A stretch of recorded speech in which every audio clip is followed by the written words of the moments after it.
Hello everybody and welcome back to the channel. Today we're going to talk about my September TBR. And September is a big month that I'm very excited about because I am starting a couple of fantasy series that have been on my TBR for a very long time. The first of which I think is a book that almost everybody on BookTube is either reading or rereading this year in preparation for the movie release, and that is Frank Herbert's Dune. So you can see that I do have a little bookmark in there. So I started this a night early because I really want to make sure that I get through it and also that I have time to take some notes and write down some thoughts because this is a book that I'm going to be discussing with a bunch of people on BookTube. So I really wanted to make sure that I was able to get through it in time, that I could formulate the thoughts that I thought would be helpful and useful and fun to discuss. And I'm not going to talk anything about what I think of it because I'm just going to pretend that it is for September only. But just for my own peace of mind, I wanted to make sure that I started it in time to get it finished for all of those discussions that I want to have. But the bulk of this obviously will be read during September. So I am including it on my September TBR. Dune is a book that has intimidated me for a very long time. I think I have fears of it being overly complicated or dry. I don't know if that is actually what I'm going to get out of it, but those are some of the fears that have held me back. Classic sci-fi is a mixed bag for me. There are some works of classic sci-fi that I really love. But knowing that this is just such a huge influence on so many of the authors who have come after, I have always really wanted to read it, and I'm glad that the movie is giving me the push forward that I need.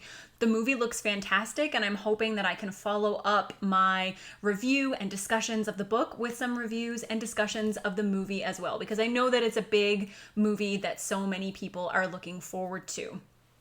So Dune is probably the book that I am most excited about to read in September, and I know that a ton of people are also going to be reading it, so I'm looking forward to being able to discuss with everyone and hear everybody else's thoughts and how they approach the book in general. The next book is one that I've talked about being at the very top of my list. This is the book that I'm going to start very early in September, and that is She Who Became the Sun by Shelley Parker Chan. I don't know if there's been a video in like the last 6 videos that I've made where I've not talked about this book, but this is one of my anticipated 2021 releases. It is billed as The Song of Achilles meets Mulan. It is military fantasy. Though lots of people on both my BookTube channel and in Discord have assured me that it's not super heavy military fantasy. It's more of a military backdrop with a lot of emphasis on character and relationships. So that actually sounds perfect for me because I love that military backdrop and I love it when the focus is on character. So I'm really looking forward to this one. This will be a very early read in the month of September, and I hope that I will really enjoy it. I know that a lot of people love it, but then I have heard other people say that they felt like it was a bit overhyped. So I would like to see where I stand and would love to discuss with anybody else who has picked it up since its release. And the cover is just so beautiful. I've been having a chat. I was chatting with Andrew, actually, from Andrew's Wizardly Reads, and he wants to get the UK cover of this book. And this is one of the books where, for the first time, I feel very conflicted between the two covers because they are both beautiful, but they are very distinct. I think I prefer the color palette that they used in this book, but I find the UK cover to be much more striking. It just automatically draws the eye in. So this is a book where I feel like owning 2 covers, if I loved the book, wouldn't be outside the realm of possibility. But looking forward to reading it. The beautiful cover is just a bonus. Number 3 is a shorter fantasy book that I wanted to throw in. I've been looking forward to reading this one for a while, hoping that it won't take too long, and that is Piranesi by Susanna Clarke. I am starting with Piranesi, so I haven't read her other book, Jonathan Strange and Mr. Norrell, which I am hoping to read in October. I'm kind of using it as one of those atmospheric fall reads for the month of October, but I will be reading her newer novel, Piranesi, in September. Everyone that I have heard talk about this book really enjoyed it, and everybody that I've heard talk about it says that it really doesn't take that much time to get through, and I have some really beefy books on this month's TBR, so I thought having something enjoyable and something that was short and captures your attention and is easy to flick through would also be a good addition to the TBR. So very much looking forward to this one. And I can definitely envision myself doing a full review for this book, because in hearing Philip Chase talk about it, it sounds like it is a very nuanced story, that there's a lot of discussion that you can have about it. And I can't wait to chat with him and some more of my booktube friends about it and just get their impressions and their thoughts and find out how I fall in relation to that. So really looking forward to this book as well. And then the next one is a very short little sci-fi. So this is To Be Taught If Fortunate by Becky Chambers. Becky Chambers is one of my husband's favorite authors. She writes very wholesome, character-driven sci-fi stories. And my husband, I don't know if I would say he prefers sci-fi to fantasy, but he is very much an equal opportunity reader. He loves sci-fi to the same degree that he loves fantasy. I really enjoy sci-fi, but it does not approach the love that I have for fantasy. But he really likes Becky Chambers' writing. I've only read one of her books and I liked it. I didn't love it, but he says that this is a really good novella. And I've heard other people talk about it and really enjoy it as well. So I thought that having this on the TBR would also be helpful, because this is a nice short little book that I can probably pick up and flip through in a sitting or two. I don't know that much about it, actually. I think it's maybe there's a message that's sent back to a colony from somewhere out in space, I believe is the setup. But I have heard really good things about this novella. I've heard that Becky Chambers is able to pack a lot into a very small page count, that you do end up feeling invested in the story and that it feels very complete. I don't read a lot of novellas, so this will be a nice addition to the September TBR. And then is my other chunky fantasy book for the month, and that is my first foray into the Wheel of Time. So my ultimate goal is to have read the first 3 books before the Netflix, is it Netflix? Or is it Amazon? The streaming show. Before the show streams in November, I would like to have read books 1, 2, and 3. So I'm going to try to tackle them 1 month at a time. So book 1 in September, book 2 in October, book 3 at the very beginning of November. And then hopefully I will be saved from any major spoilers from the first season of the television show. I have been wanting to read The Wheel of Time for almost as long as I can remember. It has been a very intimidating fantasy series for me, I think because of its length and because some of the complaints that people voice about it are things that I tend to struggle with in particular with regards to fantasy. And some of the major strengths of the series are not necessarily the things that I gravitate toward in my fantasy novels. So I am nervous about reading this, but I'm also very excited. I hope that I love it. I always go into every series hoping that I'm going to love it. But in particular, knowing that this is so beloved by the fantasy community, knowing that there is such a wealth of story out there to explore and discover, I really, really want to like this. So I am looking forward to reading The Eye of the World. I am definitely apprehensive, but in an excited way. So book 1, if anybody also wants to jump into, this goes for any of the books that I've talked about, but if anybody else wants to jump into the Wheel of Time leading up to the TV show, then please come join me on Discord. I will be happy to chat about this. I think there's a couple of us who either have just read the first book or who are going to start the series at the same time so that we can feel a little bit more prepared for the TV show when it comes out. So I would be happy to have you. I will leave a link down below and would really look forward to discussing this with everybody. After that, I have a couple of non-fantasy books. So the first of which is How to Be Animal by Melanie Challenger. I talked about this in my recent book haul. This is a book that I picked up recently while I was in St. John's, and it was just on a display in the store. It caught my eye because of the cover. I really like nature and animal / science-based nonfiction, and this seems like it talks, it explores the link between humans and animals, about consciousness and how we treat the world. And those are all things that I am really interested in.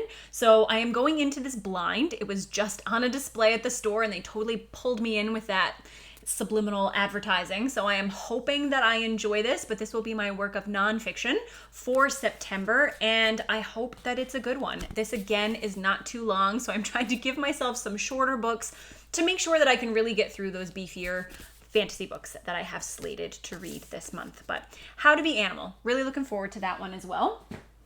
And then the last one that I have in paper copy is another that I talked about in a recent book haul. This is a book that I pre-ordered. It's called All's Well by Mona Awad, and it is a retelling of the Shakespearean play. I also would like to read the Shakespearean play, but I'm hoping to have that finished before before August is out, sorry. So hoping that I don't have to shift that over to the September TBR, but we'll see what happens. This is, Mona Awad is a Canadian, I think, I said this in the last video too, I really should have looked it up, but she is a writer of literary fiction who I really admire. I really enjoyed her book, 13 Ways of Looking at a Fat Girl, and would highly recommend that to anybody who would like a little short book that packs a big punch. But I'm looking forward to reading this one as well. This looks a little bit chunkier than the others, but it has very big print, and I find her writing style to be very engaging, so I'm expecting that this is probably going to be a quick read as well, but really looking forward to this one. And then after that, these are all of the kind of physical books that I have on my physical TBR. I do have a couple of books that I will be reading on my Kindle. So the first of which is a very old fantasy novel. So that is Lud in Mist by Hope Merlis, I think is her last name. And this is a book that has been a very heavy inspiration for Neil Gaiman. He cites it as one of the pillars of fantasy, a book that everybody who enjoys fantasy should read, and I have been looking forward to reading that for a while. I've had it sitting on my Kindle for a number of months, and I'm hoping that I will be able to get to it this month. This is another fantasy book that is a little bit shorter, but I do wonder if it's going to take me a little bit longer to get through it, because I'm thinking that maybe the language might be a bit more flowery, a bit more dense, because it was written so long ago. I'm not sure. I'm not 100% sure on that, because I haven't even cracked open like the first page or anything. But I am going into it expecting it to take a little bit more effort than something that was published in, the last couple of years.